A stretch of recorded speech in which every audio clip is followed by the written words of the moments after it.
All right, so now we're going to get into some of the different iterations of Honeywell systems. This was the first all-in-one wireless system. It was originally called the Lynx R, then went to the Lynx REN, then the Lynx R24, Lynx RI, Lynx R2. Had little tiny nitty-gritty differences, nothing major. There was no remote control. It worked with wireless sensors. It was easy to program. That was the innovation. Wireless at that point was why people liked these systems. And really, this is where Alarm Grid started.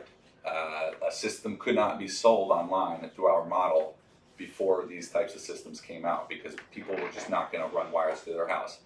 Once Honeywell made this and had wireless sensors, now it is that easy. One head unit, get your sensors, you're good to go. You notice these keypads are fixed English. You get the AC, you get the chime, there's no system ready. It's a light tells you if you're ready or not. So this is like a 6150, not a 6160. Works with 5800 series sensors, so if you see these, you know that there's not a whole lot we can do other than maybe just a phone line monitoring, which we really never want to do. But this is an easy drop-in of a lyric. Now you have one lyric system, you have Wi-Fi, you have Z-Wave, you're using all of the existing sensors, you can get any of the monitoring plans. So even though these aren't great for like picking them up as they are, they're easy upgrades. How would people learn sensors into that then? So if it was fixed English, do they have alphanumeric ones? They, unlike a Vista, the programming on here allows you to do programming, even though it's fixed English. Okay. They also had a voice prompt programming mode, which the L3000 has. It literally, instead of installer code 800, it's installer code 888, and the system literally talks you through enrolling your sensors. Is this a door? Press 1. Is this a motion? Press 2. Activate the device. So that's a very, not something we talk about a lot, but if you're ever going to program, even on a Lynx Plus, same idea. They have that voice prompt programming. So if someone wanted to add sensors to this and they're not monitored, instead of walking them through, teaching them how, we have a voice prompt programming guide. You can email them. Nearly anyone can figure that out as long as they have their installer code, and these can be backdoor programs. So send them the FAQ on how to backdoor program, send them the voice prompt programming guide. They're going to think you did amazing, even though you didn't do anything other than show them some resources. L3000 was the first one that did Total Connect. AIO is all in one. It needs version 20.1. I don't think I've ever seen one that was not 20.1. Apparently there were, because there's a compatibility doc that says 20.0 can only do Total Connect 1.0. But my point there is that on a Lynx Plus, 9 times out of 10 it's going to support Total Connect.